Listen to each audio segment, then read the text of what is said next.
Personally for me, I watched my mother, she out of high school got a job at General Motors as a welder. That job had a pension, it had secure retirement and a living wage. Well, those opportunities aren't there anymore for this generation. The millennial generation is the largest and most diverse generation that we've seen since the Great Depression. Well, I think most specifically there's a lack of opportunity. They also face serious challenges that are unmatched, again, since any generation since the Great Depression. Folks want to invest in their future, but they don't know what the future looks like. So many things have changed. And some of those challenges include access to education, attaining jobs after graduation. Opportunities to come out of high school, out of college, and find a company or a job that's going to be there with a secure retirement and a living wage are diminishing. So instead of investing in schools and infrastructure and making jobs more available, making sure that there are good paying jobs, what we're seeing is wage stagnation.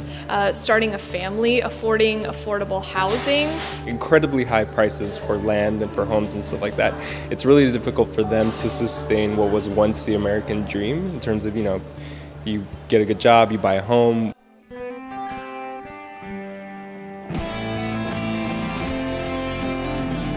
You have to create a culture that really gives the ability for folks to be innovative and strategic and fresh and energetic in their approach to their careers. They work a little differently than other folks. We have greatest access to technology, any generation in American history, and we could utilize that to, make businesses run more efficiently. There needs to be better knowledge of the type of innovative capital that is available in California that's really popular with millennials. It's just that it's not accessible for all millennials.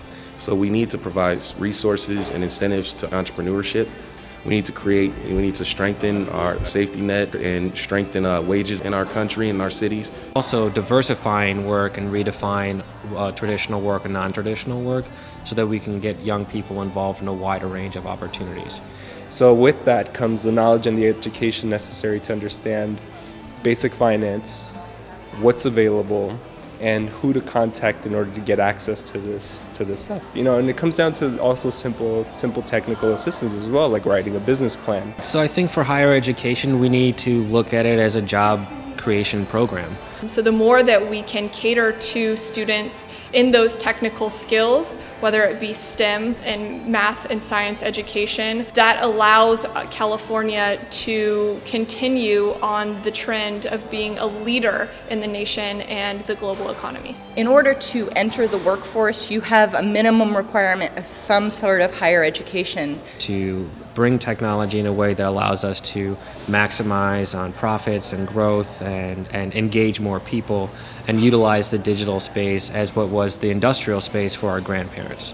When you invest heavily in things like job training, access to affordable housing, and career preparation, you're able to create a healthy middle class.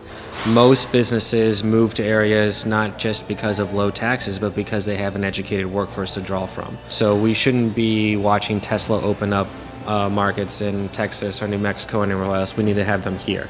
We need more industry, more jobs coming to California because we have the best and most educated workers in the world. Young people in higher education should be treated as economic drivers versus what they're treated as now as a stall in the economy.